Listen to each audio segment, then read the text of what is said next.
joined today by FBI Director Chris Wray, the U.S. Attorney for the Eastern District of Virginia, Zach Terwilliger, and the Acting Assistant Director in charge of the Washington Field Office, James Dawson. We are here to announce the indictment of Alexander Cote and Al-Shafi al-Sheikh. Cote and al-Sheikh were members of the notoriously brutal ISIS hostage-taking cell that became known as the Beatles, a name their captives gave to them because of their British accents. The defendants are charged with terrorism offenses related to hostage-taking and killing of 4 Americans, as well as citizens of Great Britain and Japan. For over a year, Cote and al-Sheikh were held in Iraq by the U.S. military under the law of armed conflict. I'm pleased to confirm that they are now in FBI custody and will soon appear in federal court in the Eastern District of Virginia. Today is a good day, but it is also a solemn one. Today, we remember the 4 innocent Americans whose lives were taken by ISIS. James Wright Foley, Stephen Joel Sutloff, Peter Edward Kasich, and Kayla Jean Mueller. Many around the world are familiar with the barbaric circumstances of their deaths. But we will not remember these Americans for the way they died. We will remember them for the way they lived their good and decent lives. James Foley was a print and video journalist who was covering the civil war in Syria. He had previously served as a conflict zone correspondent in Iraq and then in Libya. James was a former elementary school teacher. Stephen Sutloff was a journalist who covered the Middle East and was in Syria reporting on the refugee crisis. According to a longtime friend, he was drawn to the region to, quote, give a voice to the people who didn't have one, close quote. Stephen was the grandson of Holocaust survivors who inspired him to be that voice. Peter Kasich was in Syria working for a humanitarian organization that he founded to deliver food and medical aid to the refugees. He had previously served as an elite airborne ranger in the U.S. Army, which included service in Iraq. Kayla Mueller was a humanitarian aid worker and human rights activist who, inspired by her faith, devoted much of her young life to serving those in need both at home and abroad. As President Trump shared during his 2020 State of the Union address, the American warriors who conducted the military operation that resulted in the death of ISIS leader Abu Bakr al-Baghdadi were so inspired by Kayla that they named the mission Task Force 814, a reference to August 14th, Kayla's birthday. Today's announcement is the result of many years of hard work in the pursuit of justice for these Americans. We have been inspired by their memories and moved by the determination and grit of their families. Families which will never rest until justice is done. To them, I say this, neither will we. Although we cannot bring back your children, we will do all that we can, obtain justice for them, for you, and for all Americans. As for Cote and al-Sheikh, like many other terrorists before them, they have underestimated the American resolve to obtain justice for our fellow citizens who are harmed or killed by terrorists anywhere in the world. These men will now be brought before a United States court to face justice for the depraved acts alleged against them in the indictment. As for their ringleader, Mohammed Emwazi, infamously known as Jihadi John, he faced a different kind of American resolve, the mighty reach of our military, which successfully targeted him in an airstrike several years ago. My message to other terrorists is this: if you harm an American, you will face the same fate as these men. You will face American arms in the battlefield. And if you survive that, you will face American justice in an American courtroom and the prospect of many years in an American prison. Either way, you will never live in peace. You will be pursued to the ends of the earth. No matter how long it takes, we will never forget. We will never quit. To the American people, today's announcement is a reminder of the threat that we continue to face from radical Islamic terrorism. These terrorists despise the freedoms and the way of life we cherish and are hell-bent on imposing their ideologies on a world that continues to reject them. Although our nation faces a variety of national security threats from many quarters, we will not relent in our efforts to protect America and her citizens from the threat posed by terrorists. Today's announcement would not have been possible without the relentless effort of countless dedicated prosecutors, agents, and analysts who are the bedrock of the Department of Justice. I want to thank the prosecutors from the U.S. Attorney's Office of the Eastern District of Virginia, from my own National Security Division, and all of the many FBI agents and analysts who have worked tirelessly on this case. I also want to thank the Office of International Affairs and the United States Attorney's Office for the Southern District of New York, both of which assisted with important aspects of this investigation. The Attorney General wanted me to convey that the support of the United Kingdom's Home Secretaries, Sajid Javid and Priti Patel, was critical to moving this investigation and prosecution forward, and he extends his sincerest gratitude for their unwavering commitment to the pursuit of justice in this case. We also want to thank all of our international partners who have come forward thus far with evidence, and I would encourage any others with evidence to come forward as well. We understand that the justice we seek in this case will extend to many people in numerous other countries around the world, and we humbly and enthusiastically accept that responsibility. We all have our part to do our part in confronting and defeating ISIS. Just last week, the department announced our significant successes in repatriating and prosecuting a number of U.S. citizens who went to Syria to join and support ISIS and were detained by the democratic forces. The United States has been a leader in taking responsibility for its citizens who left to join ISIS. And as the case we are announcing today highlights, when we have the evidence to do so, we will also take responsibility for prosecuting those non-U.S. citizens who have injured or killed Americans anywhere in the world. If you have American blood in your veins, or you have American blood on your hands, you will face American justice. This department has successfully prosecuted hundreds of defendants since 9/11 for terrorism-related offenses in our federal courts, and we will continue to do so. Finally, I want to acknowledge the Departments of State and the Department of Defense. We will continue to work together with them and our other partners in the U.S. government to combat the scourge of terrorism. The step we take today is just that, a step. But it is a big step, and I can assure you that the women and men of the Department of Justice will not stop until justice is won. Thank you. Director Wray.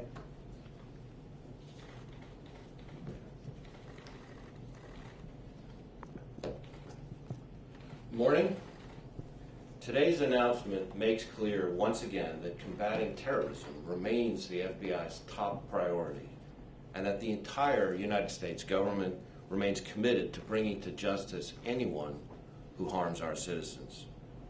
We showed that resolve to the world last week by repatriating Americans who had traveled to Syria to support ISIS so that they will face charges here. And today we're demonstrating that resolve by bringing to our shores two men who left Britain to become ISIS terrorists. Now they're going to face justice in an American court of law for crimes against American citizens. Not long after these terrorists were captured in 2018, the parents of their American victims wrote the following about their loved ones, and I quote, "One by one, our children were taken from us by the hateful criminals of the Islamic State. Jim, Stephen, Peter, and Kayla were like so many of your own sons and daughters. They were four unique, passionate young Americans, and all risked their lives pursuing a greater good. The families of those victims have suffered the painful loss of their loved ones at the hands of brutal killers.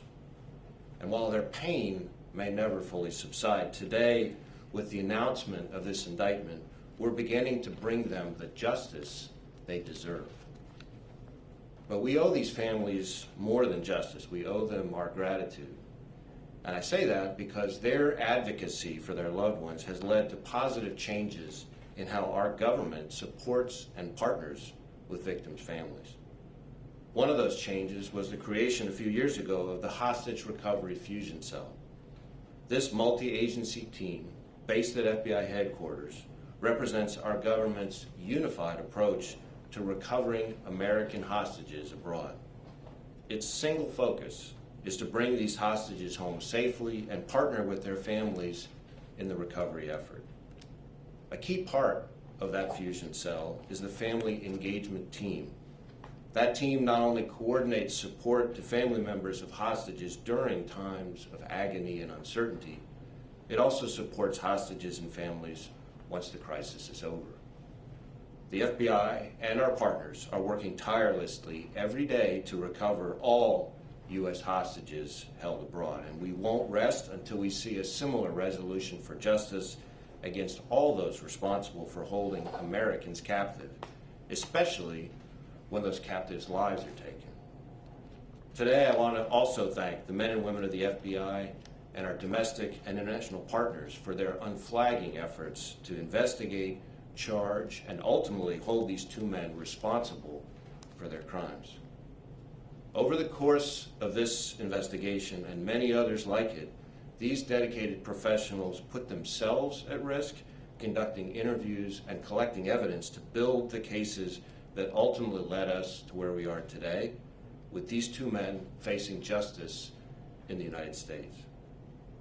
Like Assistant Attorney General Demers, and based on conversations I've had on a number of occasions, including on the phone just this morning with the Attorney General, I know the Attorney General joins us in particularly thanking our British counterparts and our international partners in working with the United States to bring charges in our criminal justice system. We mourn not only our American victims, but also the British victims, David Haynes and Alan Henning, and victims of all nations who suffered unimaginable cruelty at the hands of ISIS. Let there be no doubt, the FBI, the U.S. government, and our partners remain vigilant in the fight against terrorism, including the threat from ISIS. Today, ISIS is still trying to radicalize people here in the United States and elsewhere through online propaganda and their global network of supporters. Their goal is to motivate people to launch attacks against Western targets wherever they are, using any means available. But as today's announcement shows, the FBI and our partners, both here and overseas, will continue to relentlessly pursue these terrorists and anyone who chooses to support terrorist organizations like ISIS, no matter where they are and no matter how long it takes. Now I'll turn things over to Zach Terwilliger, the U.S. Attorney for the Eastern District of Virginia, to provide a little bit more details about the indictment itself. Thank you, Director Wray. First, I want to thank Attorney General Barr for his steadfast leadership and support of this investigation and prosecution. Let me be very clear.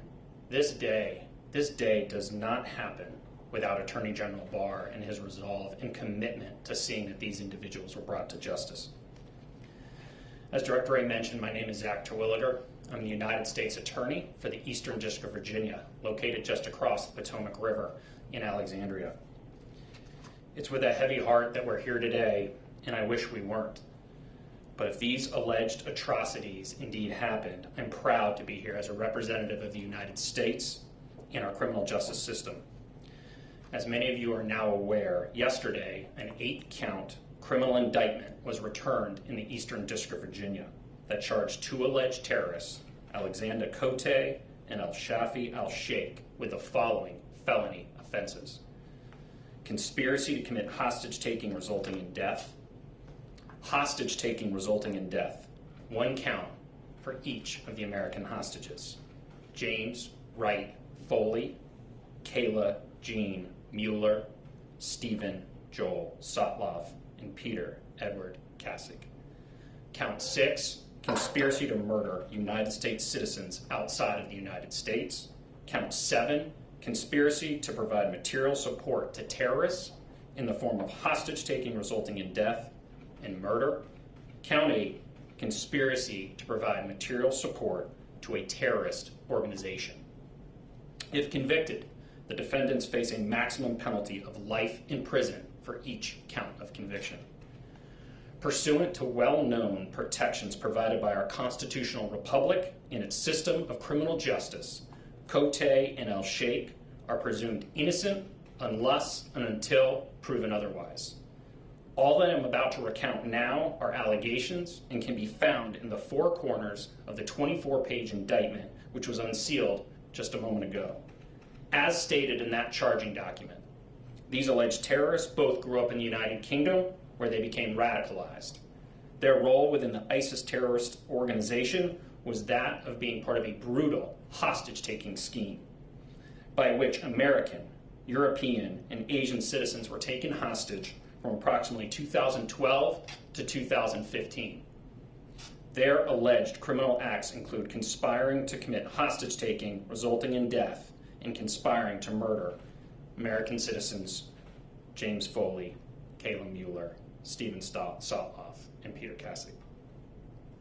As part of the conspiracy, their vicious acts and those of co-conspirators Mohammed Mwazi and CC1 are alleged to include the following: forced witnessing of murders, mock executions, shocks via electric taser, beatings, amongst other brutal acts.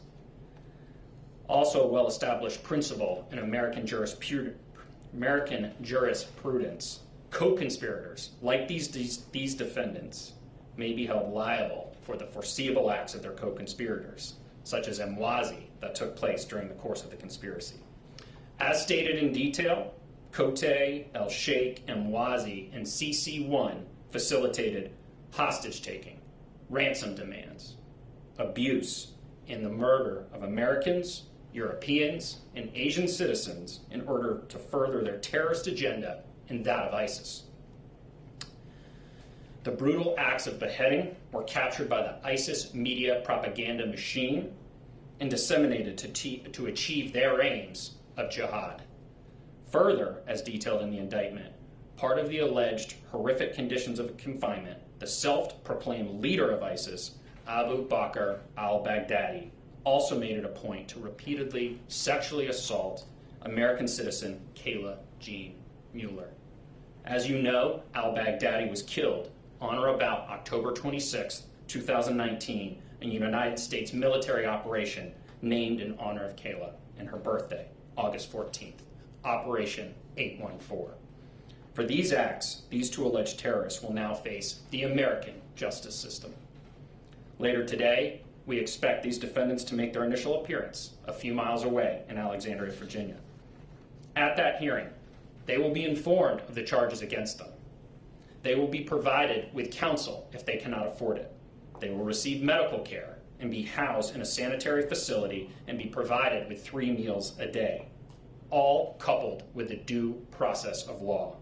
All things denied to James, Kayla, Stephen, and Peter, and the other British and Japanese victims named in the indictment.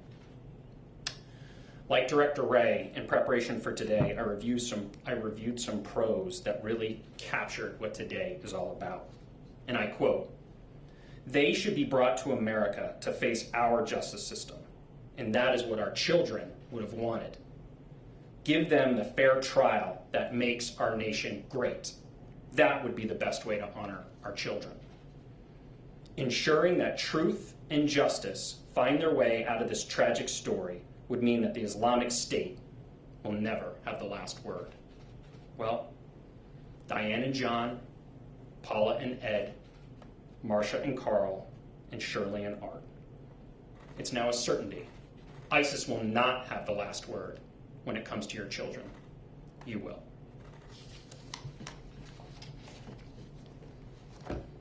Attorney General Demers.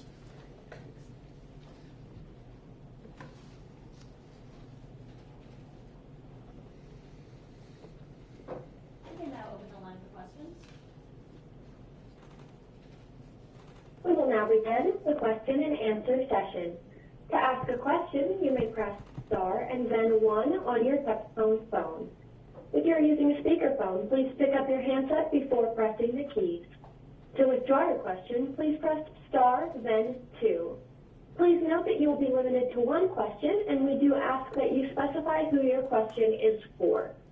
We will now pause momentarily to assemble our roster.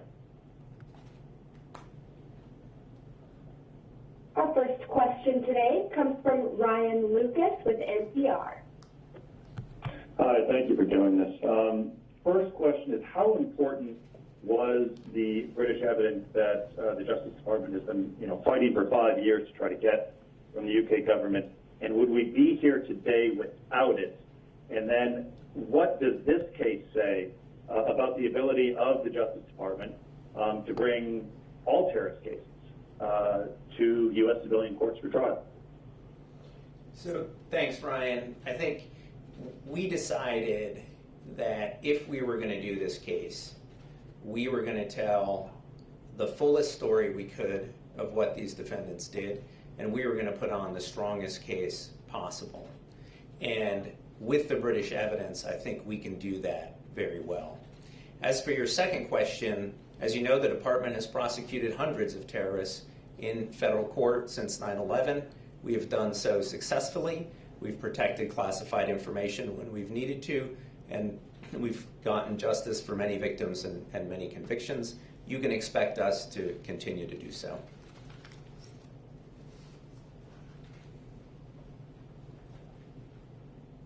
And our next question comes from Pete Williams with NBC. Thank you. Mr. Demers, can you tell us specifically what does the indictment allege that Cote and Al-Sheikh did with regard to the 4 Americans? Sure, thanks, Pete. I think I'll turn that over to Zach on the indictment. Thank you, John. Thank you, Pete. Yes, I'm going to be very careful and stay to the 4 corners of the indictment. Pete, as you review that 24-page document, you will see that we have alleged a conspiracy regarding hostage-taking resulting in death. There are many allegations in that document. It's a speaking indictment, and I think what you will see is that their roles absolutely engage in the facilitation, the ransom demands, and the abuse of hostages as alleged in that indictment. And as I stated, as you know, but our viewers may not, if you have multiple individuals in a conspiracy, you are liable for the foreseeable acts of your co-conspirator. So at that point, Pete, I think I will leave it at that. Always happy to talk later on about more specifics. And our next question comes from Daniel Bates with the Daily Mail.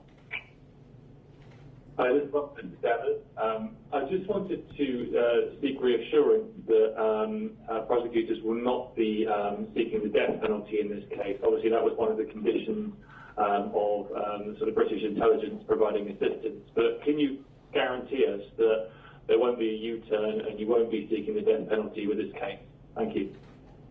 Well, I think the Attorney General made that very clear in his letters to the Home Secretary, that he decided, on balance, that we were not going to be pursuing the death penalty in this case, and that's where we are.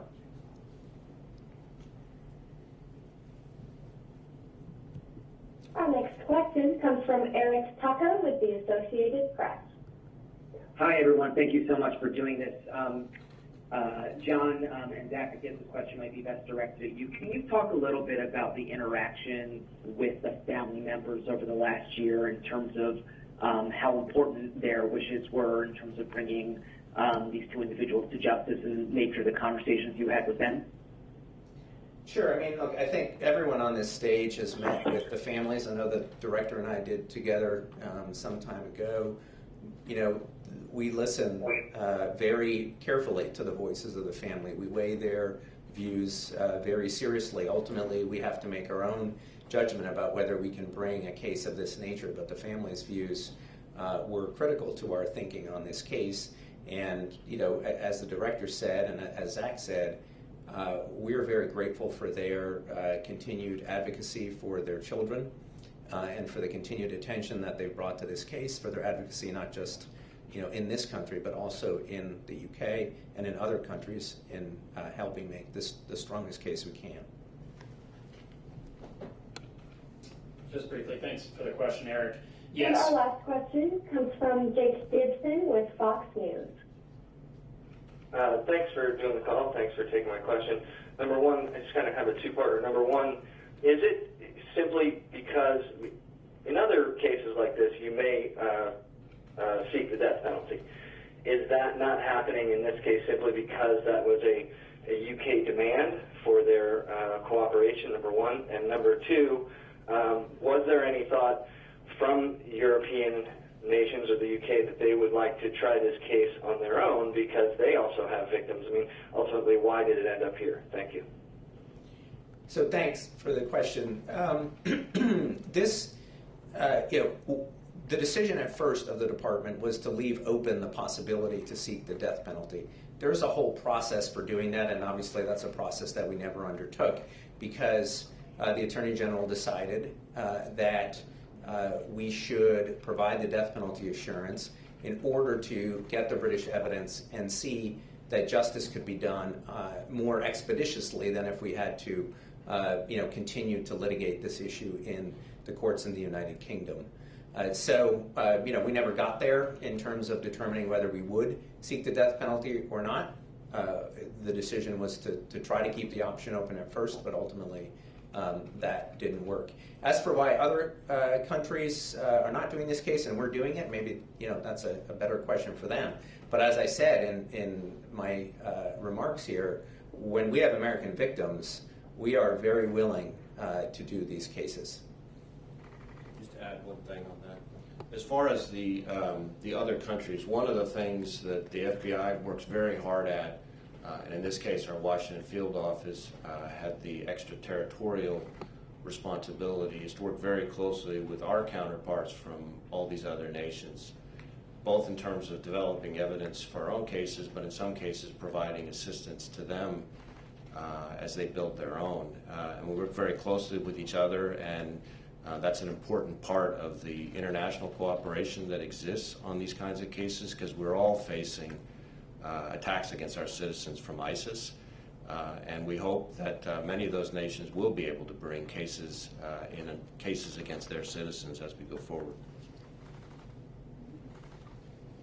Thanks. Just Zach Terwilliger again, just to respond to Eric Tucker's question regarding the victims. One thing I want to make clear, we utilize in the Eastern District of Virginia, as do the vast majority of U.S. Attorney's offices, a victim-centric approach.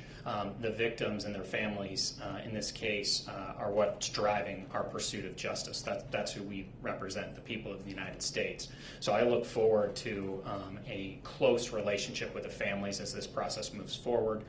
We actually have rights set out for victims' families under the Crime Victims' Rights Act. And we have special personnel who will be liaisons between them and our office. And I look forward to the opportunity to spend more and more time with them as we move forward and seek justice on behalf of their children. This now concludes the Department of Justice press conference. Thank you for calling in. Operator, you may now disconnect. The conference has now concluded. Thank you for attending today's presentation. You may now disconnect.